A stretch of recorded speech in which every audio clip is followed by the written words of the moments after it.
Olá, meu irmão, minha irmã, bom dia, que a graça e a paz de Deus esteja no seu coração. O evangelho desta terça-feira, Lucas capítulo 13, versículo de 18 a 21. Jesus dizia ainda: o que é semelhante ao reino de Deus e com o que eu compararei? É semelhante ao grão de mostarda que um homem tomou, semeou em sua horta, e que cresceu até fazer uma grande planta, e as aves do céu vierem fazer seus ninhos em seus ramos. Disse ainda: o que direi que é semelhante ao reino de Deus? É semelhante ao fermento que uma mulher tomou e misturou em 3 medidas de farinha, e toda a massa ficou levedada. Palavra da salvação, glória a vós, Senhor. Caríssimos irmãos e irmãs que me acompanham pelas redes sociais, sejam todos bem-vindos, sejam todos acolhidos por Deus e por Nossa Senhora. A você que me escuta pela Rádio Alternativa FM, pelo Facebook, pelo YouTube, em tantos lugares desse Brasil e até mesmo fora do país, como nos Estados Unidos e na Turquia. Irmãos e irmãs, hoje o Evangelho é do capítulo de São Lucas, capítulo 13, versículo de 18 a 21, vem falar da fé, o que é semelhante ao reino de Deus, da fé e da semelhança que Jesus usa. Jesus usa 2 exemplos hoje para comparar o reino de Deus. O primeiro exemplo que Jesus usou é o do grão de mostarda, em que aquele grãozinho minúsculo, petitinho, que se você não tiver um olho muito bom, você não vai enxergar, porque o grão de mostarda é minúsculo. Quando você olha para aquele grão de mostarda, você não dá nada para ele. Mas quando ele é plantado, semeado, se torna uma das maiores hortaliças que existe.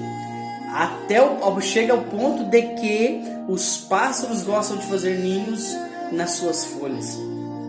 Depois Jesus usa um segundo exemplo, o do fermento que a dona de casa, que o padeiro, a dona de casa usa para colocar no bolo, para colocar no pão. É o fermento que faz com que o bolo cresça, com que o pão cresça. Sem o fermento, ambas as partes não vai crescer, não vai desenvolver a sua massa. Repare que Jesus deu esses 2 exemplos para comparar o reino do céu. O reino do céu a gente não vê, mas é grandioso. O reino do céu está lá. Será que eu e você estamos almejando esse reino do céu? O que você tem feito para ir para o reino de Deus? O que eu tenho feito para ir para o reino de Deus? O que nós temos feito para ir para o reino de Deus? Essa é uma pergunta que só você pode responder. Eu não posso responder por você e nem você responder por mim.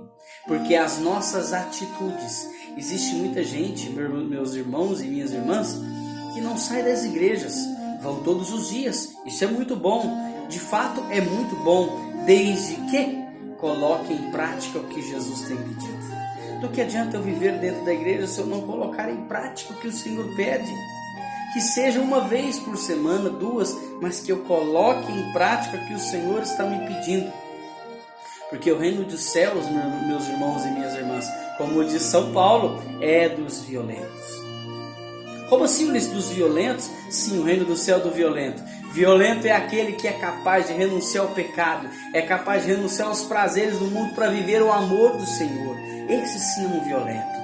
Não é a violência de briga, de fogo, de espada. Não é essa a violência, mas a violência de ser cristão no mundo atual que nós estamos enfrentando hoje, que tudo é liberal, que tudo é normal, e não é. Na vida de um cristão não é, porque nós não compactuamos com as ideias que o mundo tem infiltrado na nossa vida, na nossa família. Nós não achamos legal, porque nós almejamos o céu, e o céu é daqueles que lutam constantemente para ter uma vida digna com o Senhor.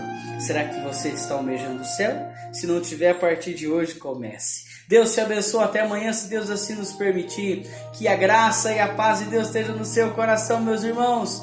Paz e bem, não se esqueça de compartilhar.